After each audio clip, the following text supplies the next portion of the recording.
종교개혁 500주년을 맞이하는 해,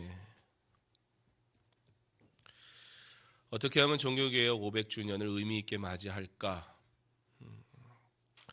거창한 행사를 하기도 그렇고, 거창한 행사를 기획할 줄도 모르고, 또 거창한 행사를 하기엔 저희가 그렇게 규모가 큰 것도 아니고, 또 행사한다고 그게 과연 의미가 있을까?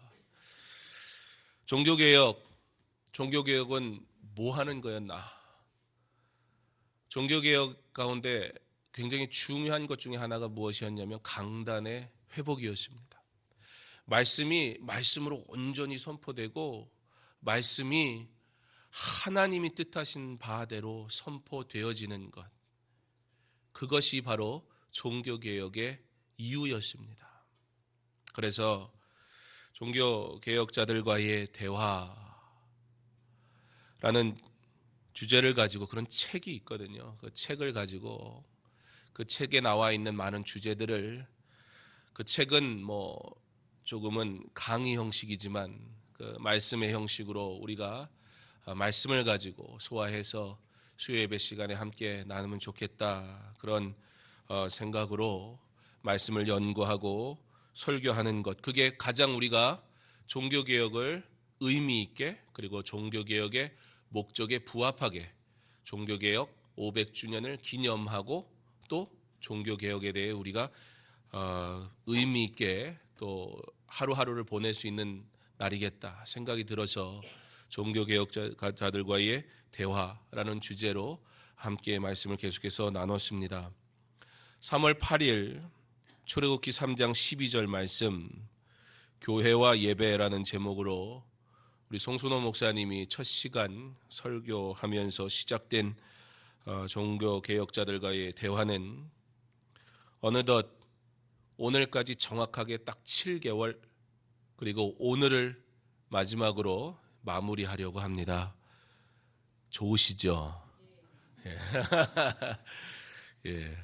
왜 좋으신지 굳이 말 안 해도 다 알 텐데, 물론 이유가 있죠. 어려워요. 어떻게 보면 여러분들이 그 많은 내용을 다 소화하기에는 신학을 공부를 하고 또 교회 역사를 배우고, 그리고 종교개혁 그 시대적 배경뿐만 아니라 그 당시의 신학의 문제, 교리적 문제, 이런 것들을 다 알고 있는 목회자들, 신학을 배운 사람들이 보면 많은 유익이 돼요. 아, 그렇구나. 왜냐하면 이렇게 연결이 다 되니까요. 그런데 그렇지 않은 경우에는 솔직히 너무 방대한 분량, 어려운 내용일 수 있다는 것입니다. 그럼에도 불구하고 왜 했을까요?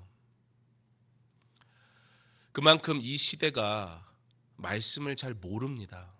그만큼 이 시대가 기독교의 역사, 그리고 교리, 바른 교리, 하나님의 말씀, 이런 부분에 있어서 우리의 삶에 그러한 것들을 배우고 훈련받는 것들이 매우 간소해져 버린 그런 시대를 우리가 살아간다는 반증이기도 합니다. 분주하기 때문일 수도 있어요. 삶이 살아가는 것이 어려우니까요. 그렇지만 나는 그리스도인이다 라고 말할 때는 예수를 나의 구주로 고백합니다라는 기본적인 신앙의 고백을 기초로 하여서 하나님의 말씀을 배우기를 힘쓰는 것, 하나님의 말씀을 따라 사는 것, 그러므로 그 하나님의 말씀을 따라 살기 위해 하나님의 말씀이 내게 주시는 것, 내게 명령하시는 것이 무엇인지를 계속해서 배우는 것, 그게 그리스도인입니다. 그리고 실제 종교개혁 시대의 성도들은 이 말씀을 배우는 일에 굉장히 노력했었습니다. 우리가 소요리 문답 배웠던 거 기억나시나요? 기억은 안 나셔도 배웠던 것만 기억해 주셔도 좋겠는데, 그 소요리 문답이 누구를 위해서 만든 거죠? 아이들 위해서 만든 거예요.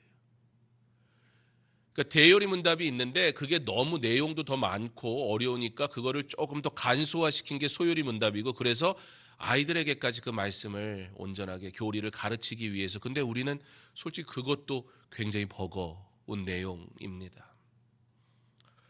아마 요즘에는 뭘 그렇게 교회에서 이것저것 자꾸 한다고 그래. 교리를 가르친다 그러면, 그래서 수요 교리 시간 이러면 아무도 안 오실까 봐 수요 예배 그러면서 교리도 배우고, 요번하고 제일 힘들었던 때가 아마 칼빈주의 배울 때가 제일 힘드셨을 텐데, 그럼에도 불구하고 교회가 해야 할 일, 교회가 알아야 할 하나님의 말씀, 비록 우리가 다 이해하지 못한다 할지라도 이게 도대체 믿음 생활과 무슨 큰 관계가 있는가? 나 그거 몰라도 지금까지 교회 열심히 잘 다녔고 믿음 생활 열심히 했는데 굳이 그런 것 배워야 될 필요가 있는가라고 생각할 수도 있지만, 그럼에도 불구하고 우리가 종교개혁 500주년을 맞이하면서 수많은 교회와 기관들이 하려고 계획하고 또는 행한 많은 어떤 행사들보다도 우리가 비록 조금 어려운 시간이었음에도 불구하고 종교개혁이 무엇인지, 그리고 그 종교개혁이라는 게 그냥 그런 일이 있었구나가 아니라 그게 사회 가운데 교육과 가정, 예배, 선교, 전도 모든 영역에서 어떻게 이 종교개혁을 통해 영향력 있게 그리스도인들이 살아갔는가를 우리가 배운 것은, 우리에게 다 이해하지 못해도 그러므로 우리가 살아가는 이 시대 속에서 성도는 그냥 예배 생활하는 자들이 아니라 그리스도의 제자로 사회 속에서 어떻게 영향력 있는 자로 살아가야 하며, 또한 우리가 이 시대를 살아갈 때 우리는 분명히 우리가 속한 모든 곳에서 반드시 영향력 있는 그리스도인으로서 살아갈 사명이 주어졌다라는 것을 깨닫게 하기에 이런 배움은 우리에게 매우 유익하고 또한 중요한 일이며, 종교개혁 500주년을 맞이하며 하는 그 어떤 행사들보다 그분들이 인정 안 해도 상관없지만 매우 의미 있고 가치 있는 중요한 일을 강서중앙교회가 했다라고 분명히 말할 수 있습니다.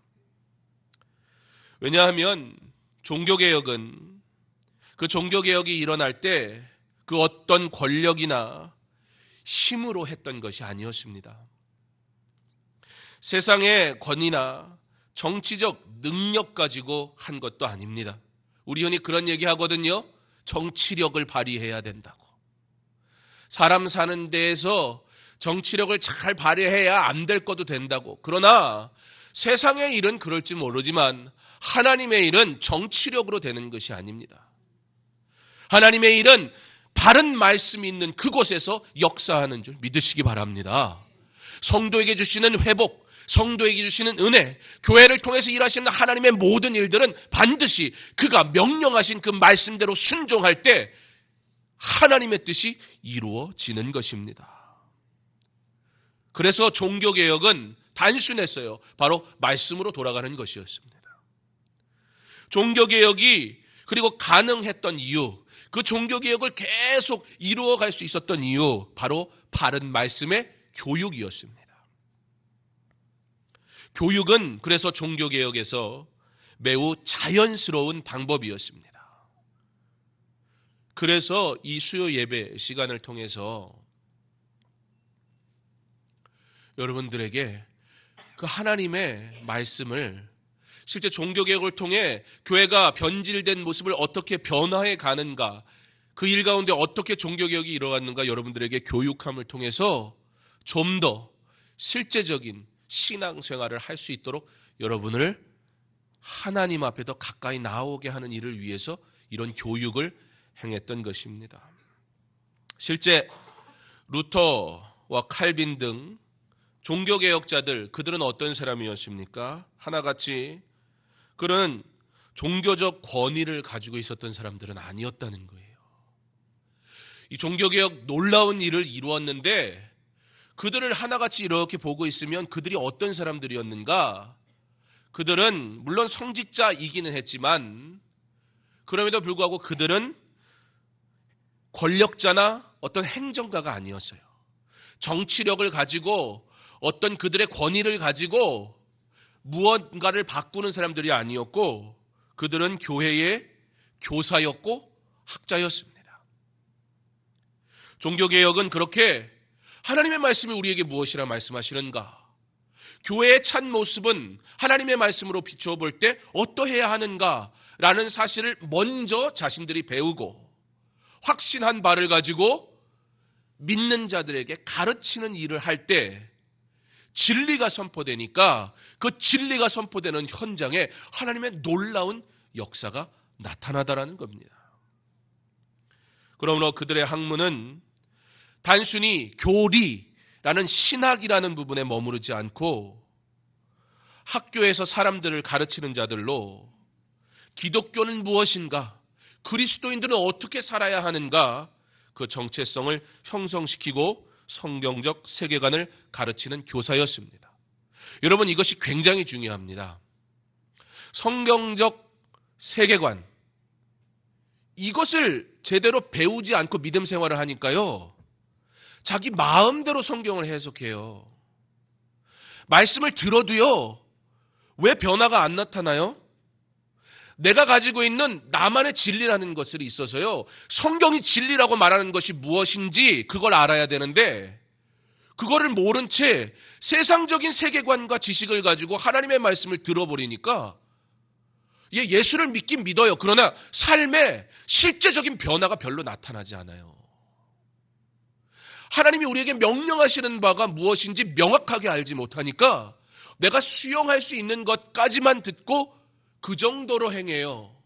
예배를 드리는 것도요, 말씀 생활하는 것도요, 기도하는 것도요, 전도하는 것도요, 내가 옳다고 여겨지는 그 범주, 그 안에서 모든 것을 하려고 하니까요, 예수는 알기는 아는데요, 그 예수를 뜨겁게 만나지를 못해요. 그게 직분이 무엇이냐가 중요하지 않아요. 목사라고 해도 말씀을 매일같이 묵상하지 아니하고 하나님의 은혜를 날마다 사모하지 아니하는 자는 언제든지 거짓된 자가 돼버릴 수 있어요. 종교개혁이 우리에게 가르치는 바가 무엇인가? 성경적 세계관, 하나님의 말씀, 우리에게 주시는 명령이 무엇인가? 우리가 이 세상에서 살아갈 때 사회 속에서 교육과 그리고 삶의 모든 일들 속에서 우리는 어떻게 살아가는 자가 되어야 하는가? 그것을 우리에게 깨닫게 하시고 우리로 그 말씀 앞에 순종하게 하시는 이 말씀의 교육은 우리의 삶에 매우 중요합니다. 그래서 종교개혁자들은 이 교육을 매우 중요하게 여겼어요. 하면서 한번 설명드린 적 있지만 실제 그래서 아이들에게 글을 가르친 이유 뭐라고 그랬어요? 요즘에는요, 왜 글 가르쳐요? 막 영어도 가르치고요, 뭐 애들 영어 유치원 보내고요. 저 개인적으로 그거 별로 좋지 않은 방법이라고 생각하는데, 애가 뭐가 뭔지도 모르는데 다른 나라 말을 가르쳐 주면요, 제일 문제가 뭔지 아세요? 엄마가 할 수 없는 말을 가르치는 건 아이에게 스트레스 받는 일이에요.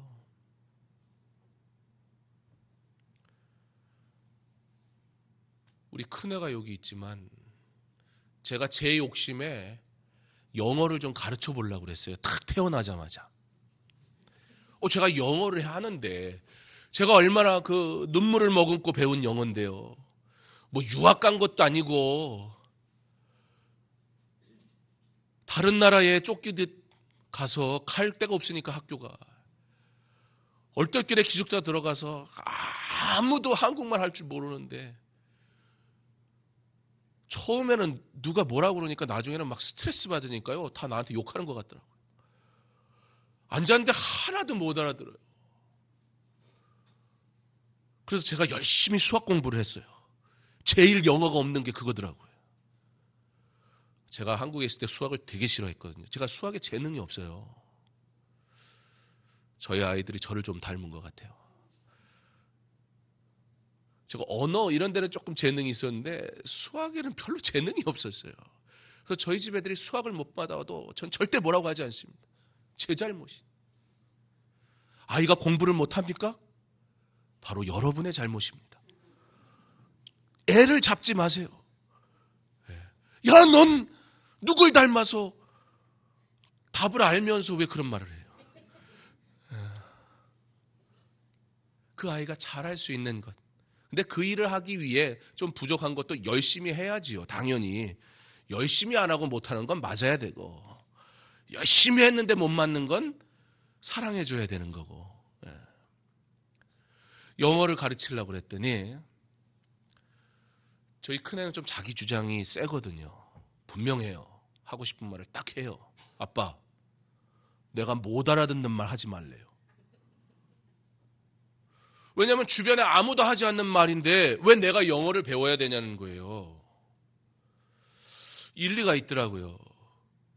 영어를 배우다 내가 이 아이에게 영어를 가르쳐준 좋은 교사는 될지 몰라도 아빠에 대해서 자기에게 주변 사람들이 사용하지 않는 언어를 강요한 불편한 아빠로 기억되는 것보단 영어를 못해도 이 아이와 통하는 말을 끊임없이 했던 아빠로 기억되는 게, 그래서 이 아이가 대단한 대학 못 갈진 몰라요. 그렇지만 그거보다 더 귀한 게 저는 그거더라고요. 또 지가 배우고 싶으면 지도 저처럼 고생해보면 또 되죠 뭐. 원하면 하면 되는 거잖아요. 왜 이야기를 하느냐. 정말 가르쳐야 될 것이 무엇인지 우리는 그걸 놓친 채, 정말 성도가 배워야 될 것이 무엇인지 그거는 놓친 채 세상의 다른 지식은 그렇게 탐구하면서 이 하나님의 말씀을 아는 데에는 수고하지 않는 이 시대의 교회와 성도는 이단들의 세력 앞에, 그리고 문제들 앞에 와르르 무너질 수밖에 없는 거예요. 종교개혁자들의 대화라는, 그리고 교리, 이런 부분들이 성도에게 힘든다는 얘기는 서두에 말씀드린 것처럼 그만큼 우리가 얼마나 성도로서 마땅히 알고 그리고 따라야 할 하나님의 말씀에 있어 얼마나 연약한 존재인가를 보여준다는 것입니다.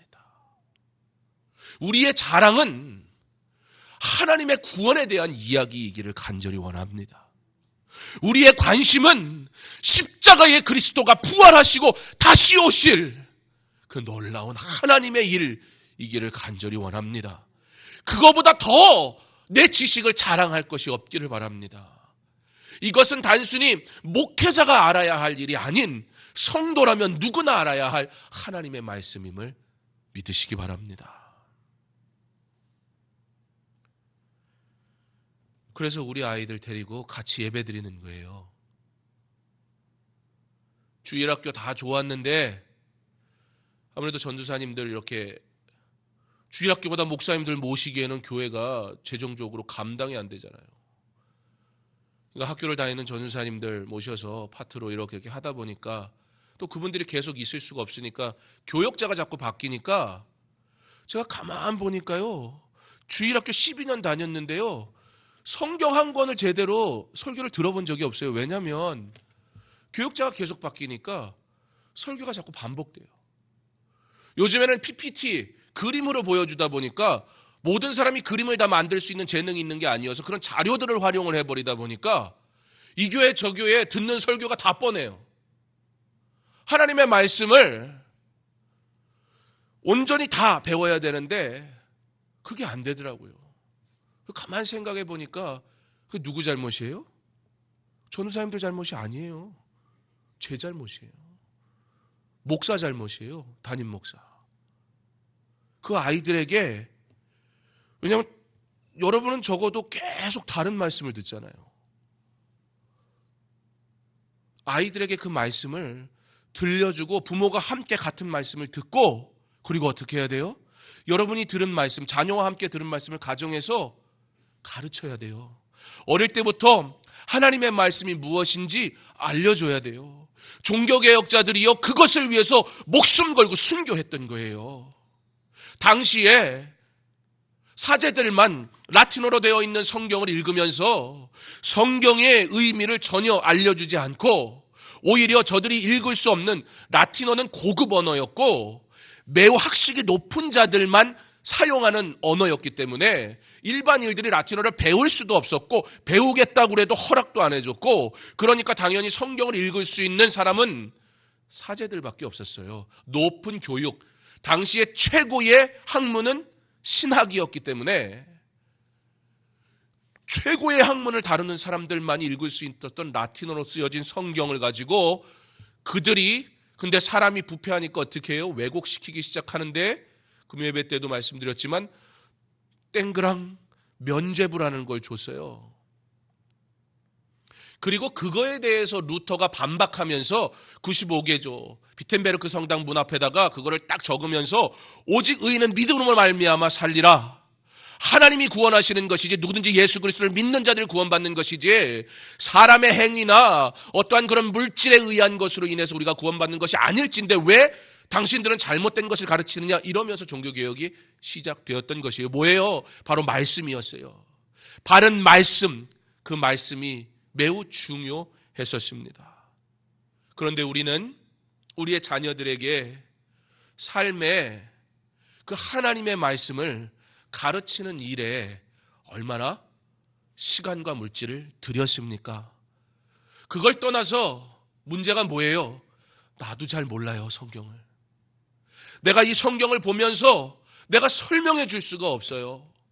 이 아이들을 데리고 어릴 때부터 함께 믿음으로 가정 예배 드리면서 말씀을 가르치면서 세워야 되는데, 어떻게든 아이들이 말씀을 들을 수 있는 자리를 마련을 해줘야 되는데, 우리도 바쁘니까, 아이들도 바쁘니까 주일날 교회 한번 오면 그게 다예요. 그것만 와줘도 땡큐예요. 들은 말씀이 없으니, 배운 말씀이 없으니 비바람이 칠 때 반석 위에 세운 집 같지 않으니 흔들리고 무너지는 거예요. 종교개혁, 이 시대에도 개혁은 계속해서 이루어져야 합니다. 그리고 여전히 교육이 종교개혁을 위한, 그 개혁이 계속 이루어지기 위한 가장 자연스러운 방법 중에 하나입니다. 그래서 이렇게 말씀을 통해 조금씩 진리를 알고 바른 믿음의 방향을 설정하는 훈련들을 하는 것입니다. 무엇보다 종교개혁 500주년 때 교회가 다른 것을 무엇을 하여야 만족할까요? 다시 말씀으로 돌아오고 이 말씀을 귀하게 여기고 이 말씀을 배우기를 힘쓰기를 결단하기만 한다면 종교개혁 500주년 우리가 의미 있게 보낼 수 있으리라 믿습니다. 그리고 이 변화는 무엇을 위한 거예요? 본질로 돌아가는 것입니다. 바로 말씀으로 돌아가는 것입니다. 즉 말씀 교육을 통해 개혁이 준비되어지고 이를 위해 우리는 가정, 교회, 과학 등 모든 분야에서 성경적인 개혁이 어떻게 일어났는가 종교개혁자들과의 대화를 통해 하나하나 배운 것입니다. 그러므로 이 말씀, 종교개혁 500주년을 보내는 사랑하는 성도 여러분, 다시 이 말씀으로 돌아오시기 바랍니다. 그리고 다시 우리 가정에서부터 이 말씀으로 시작하시기를 부탁드립니다. 내 능력으로 안 되잖아요. 내가 그렇게 기도했는데 참 이 복음의 문제가 내 뜻대로 되지 않잖아요. 그러나 말씀이 능력입니다. 내가 그 말씀을 사모하고 내가 그 말씀 앞에 엎드리고 내가 그 말씀의 감격을 매일 누리며 살아가며 그래서 그 말씀을 나눌 은혜의 말씀이 있는 삶을 살 때 내 가정이, 내 일터가 하나님의 말씀으로 놀라운 개혁이, 놀라운 변화가, 회복이 일어나게 될 줄 믿습니다. 그리고 그 첫 시작이 어디여야 하는가? 바로 이 복음을 선포하는 사명을 감당하는 곳 교회, 그리고 이 강단이어야 합니다. 여기는 사람 웃기는 데가 아니에요. 여기는 사람 긁어 모으기 위해서 재밌는 예화거리 얘기하는 것도 아니에요. 여기는 어떤 사람이 어떤 기적을, 예수 믿었더니 이런 축복을 받았고 이런 기적을 누리더라, 그런 거 소개해 주는 것이 아니에요. 나의 하나님을 만나는 것이에요. 나를 구원하신 하나님에 대해 선포하는 것이에요. 하나님이 하나님의 백성된 자들에게 명령하시는 바가 무엇인지 선포하는 것, 바로 이것이 강단이어야 합니다. 한국교회가 왜 문제가 돼요? 종교개혁 500주년을 맞이하면서 엉뚱한 큰 행사들은 그렇게 번지르르하게 하지만 바른 말씀의 선포에 대한 고민도 없고 아픔이 없어요. 이것은 하나님의 진리의 말씀이 선포되는 것임을 믿으시기 바랍니다. 이것이 하나님의 진리의 말씀만 선포되기를 여러분이 기도하셔야 합니다. 사람을 즐겁게 하는 것이 아니라 사람 듣기 좋은 말들, 기적, 병고침 중요하지요. 그러나 그것에만 반응하는, 말씀에 반응하지 않는 교회는 살아있는 교회가 아니에요. 내 필요에 의해서만 반응해버리는 교회는 내 필요가 사라질 때 더 이상 그 교회의 필요성을 느끼지 못하게 될 것입니다. 개혁을 외치는 사람들의 첫 시작은 그래서 말씀이어야 합니다. 그런데 대부분 개혁을 외치는 분들은 온전한 예배와 바른 말씀을 소홀히 할 때가 참 많이 있는 것을 봅니다. 그러나 진짜 개혁주의 성도는 바로 저와 여러분이어야 하는데, 교회 생활, 말씀 생활, 기도 생활이 건강한 자들입니다. 그들이 믿는 말씀을 의지하며 그들은 살아갑니다. 그리고 그 삶은 바로 오늘 읽은 말씀을 성취하는 삶입니다. 예수께서 나와 말씀하여 이르시되 하늘과 땅의 모든 권세를 내게 주셨으니 그러므로 너희는 가서 모든 민족을 제자로 삼아 아버지와 아들과 성령의 이름으로 세례를 베풀고 내가 너희에게 분부한 모든 것을 가르쳐 지키게 하라. 볼지어다 내가 세상 끝날까지 너희와 항상 함께 있으리라 하시니라. 예수님께서 제자들에게 그들이 맡은 사명에 대해 말씀하십니다. 무엇보다 이 사명을 성취할 능력이 그들에게 주어져 있다는 면을 권면하고 계십니다. 또한 그의 복음에 대한 신앙을 온 세대를 향해 확립하셨음을 선포합니다. 무슨 뜻입니까? 하나님이 구원하기로 작정하신 영혼들 하나님 반드시 구원하신다라는 이 약속을 붙들고 하기 때문에 우리는 복음 증거할 때 담대하게 가는 거예요. 왜요? 하나님이 반드시 구원하실 것이기 때문입니다. 우리를 통해 그 일을 하도록 명령하셨으니 나를 구원하신 것처럼 하나님이 구원하기로 작정한 영혼들 하나님 반드시 구원하실 걸 내가 믿음으로 가서 선포하는 거예요. 그러므로 담대하게 복음 전하는 거예요. 종교개혁 500주년을 맞이하는 이때, 그렇다면 우리가 가져야 할 사명은 무엇일까요? 종교개혁의 역사를 우리가 계속 써 내려가는 것, 그것이 우리에게 맡기신 사명인 줄 믿습니다. 그러므로 너희는 가서 모든 민족을 제자로 삼아. 마가복음에서는 이 같은 말씀에 대해 제자로 삼아라는 표현 대신 만민에게 복음을 전파하라, 그렇게 기록합니다. 무슨 얘기예요? 제자 삼는다는 게 뭐라고요? 만민에게 복음을 전파하는 것이라는 겁니다. 왜 한국교회가 수많은 훈련을 하고 문제가 됐어요? 제자훈련 훈련을 엄청 받았는데 왜 뭐가 문제예요?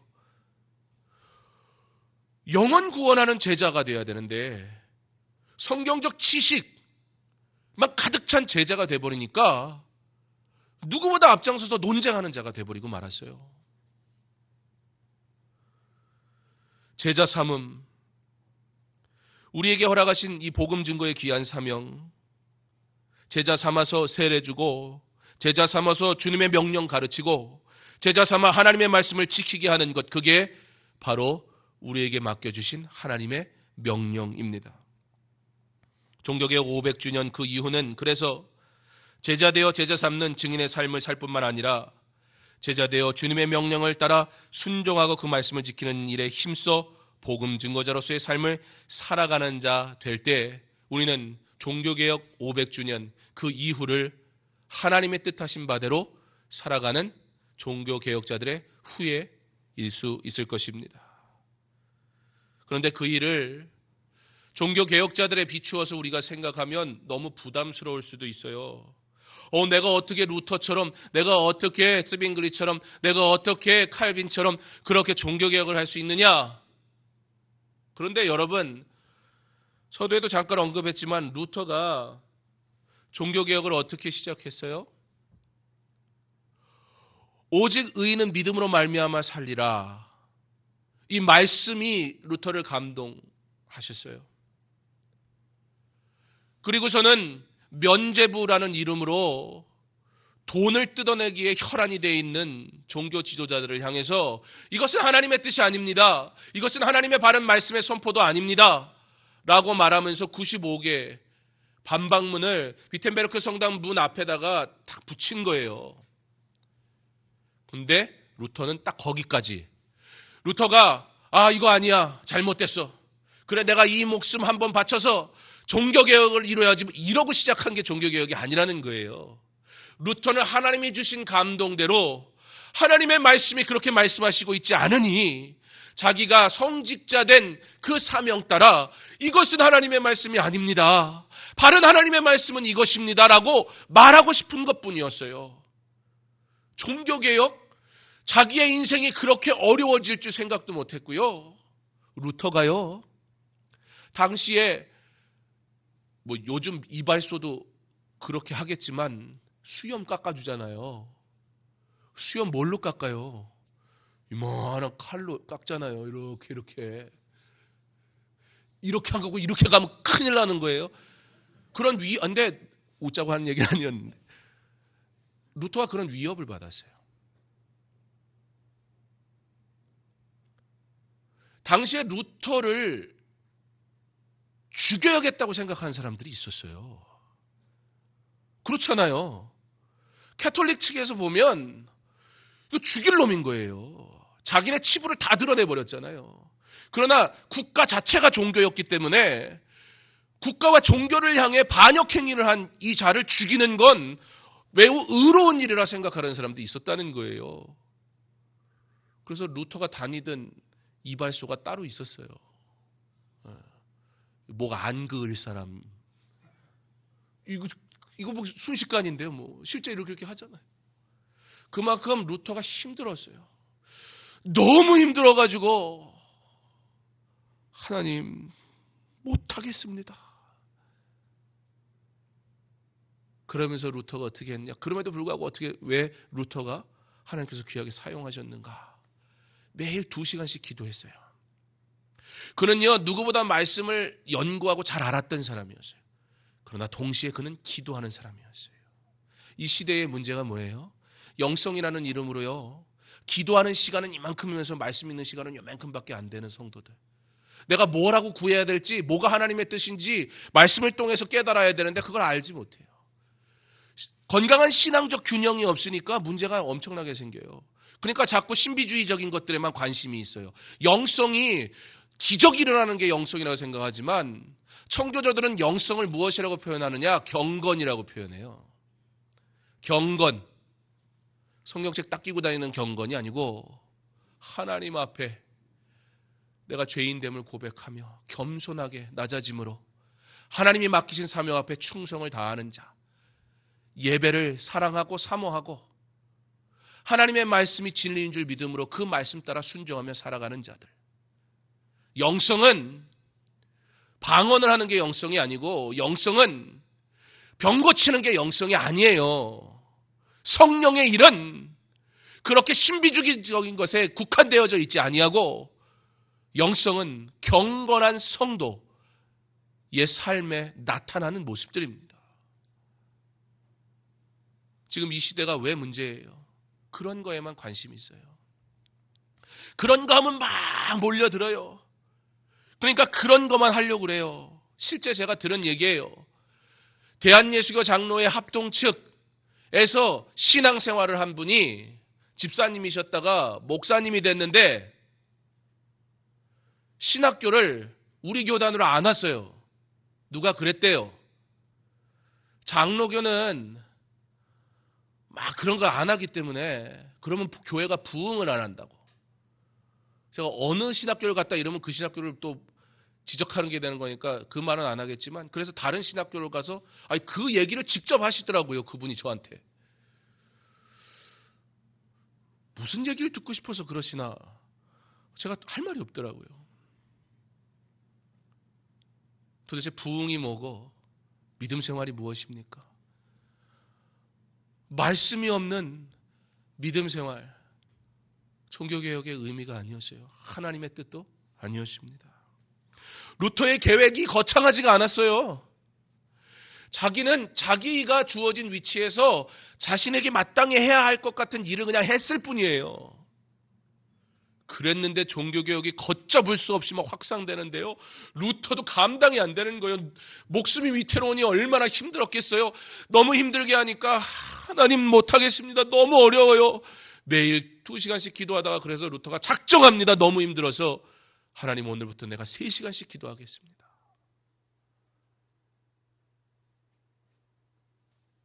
하나님의 말씀 앞에 겸손히 엎드릴 때 하나님은 그들을 통해서 역사하시는 줄 믿으시기 바랍니다. 이 시대의 종교개혁 우리가 어떻게 감당해야 되느냐고요? 거창하게 시작하지 마세요. 할 수 없어요. 루터를 말씀을 통해 감동시키신 이도 하나님이고, 루터가 자기가 계획하지 않았음에도 불구하고 하나님은 이미 앞서가셔서 그를 통해 일하셨음을 우리가 믿는다면, 내가 계획하지 못해도 괜찮아요. 내가 그럴 만한 능력이 없어도 괜찮아요. 그러나 내 가정에서부터, 내 직장에서부터, 나의 삶의 자리에서부터 말씀, 바른 말씀이 무엇인가를 묵상하고 그곳에서 그 바른 말씀대로 살기를 소망하면, 그때 하나님은 앞서가셔서 나를 통해 하나님의 놀라운 일을 이루실 줄 믿습니다. 내 가정, 내 직장, 내 일터, 특별한 계획이나 특별한 방법이 아닌 말씀을 들고 그곳에 바로 설 때, 그곳에서 그 말씀 가지고 정말로 그 말씀 붙들고 내가 눈물을 흘릴 때 하나님께서는 그 말씀을 통해 기적을 나타내실 줄 믿습니다. 종교개혁 그 이후 교회는 계속 개혁되었으며, 종교개혁 500주년 그 이후 교회는 여전히 개혁되어야 합니다. 그리고 이 일은 처음 종교개혁이 시작된 것과 같이 대단한 계획을 세우는 것으로 시작하는 일이 아닌 말씀으로 돌아가는 것, 말씀대로 살기를 소망하는 것, 그때 하나님께서 반드시 하나님의 놀라운 일들을 이루실 줄 믿습니다. 그러므로 종교개혁 그 이후 우리의 가정에서, 우리의 직장에서 우리가 가는 곳마다 복음을 전파하고 제자 삼아 세례 주고 동시에 말씀을 가르치고 또한 배운 말씀을 지키는 거룩한 삶을 살아감으로 하나님께 영광 돌리는 종교개혁 500주년 그 이후 종교개혁 자들의 후예다운 성도의 삶을 저와 여러분 살 수 있기를 간절히 소망합니다. 그러므로 너희는 가서 모든 민족을 제자로 삼아 아버지와 아들과 성령의 이름으로 세례를 베풀고 내가 너희에게 분부한 모든 것을 가르쳐 지키게 하라. 볼지어다 내가 세상 끝날까지 너희와 항상 함께 있으리라 하시니라. 제자들과 함께 하셨던 우리 주님, 종교개혁자들과 함께 하셨던 우리 주님, 저와 여러분과도 함께 하시는 줄 믿습니다. 그러니까 우리는 담대하면 됩니다. 가르치려면 알아야지요. 이 말씀을 확신해야지요. 이 복음을 자랑해야지요. 그때 하나님께서 저와 여러분과 함께 하시며 능력 주시는 하나님께서 우리를 통해 하나님의 놀라운 일을 이루어 가실 줄 믿습니다. 우리가 그와 같이 개혁주의자들의 후손 되어서 우리 주님 오시는 날까지 계속해서 개혁을 이루어가는, 즉 세상으로 자꾸 흩어지려고 하는 습성을 가진 사람들을 본질로, 말씀으로, 교회로 회복시키는 참 개혁을 이루어가는 저와 여러분의 삶 될 수 있기를 지난 7개월 동안 나눴던 그 작은 지식들이 우리가 다 기억하지 못해도 그러나 하나님의 부르심 앞에 순종했던 그들의 아름다운 섬김이 나에게도 있게 하옵소서 기도하며 그렇게 종교개혁 500주년 그 이후를 주의 은혜 가운데 달려갈 수 있기를 제자 되어 제자 삼는 복된 삶 살아가는 저와 여러분 다 될 수 있기를 주님의 이름으로 축원합니다.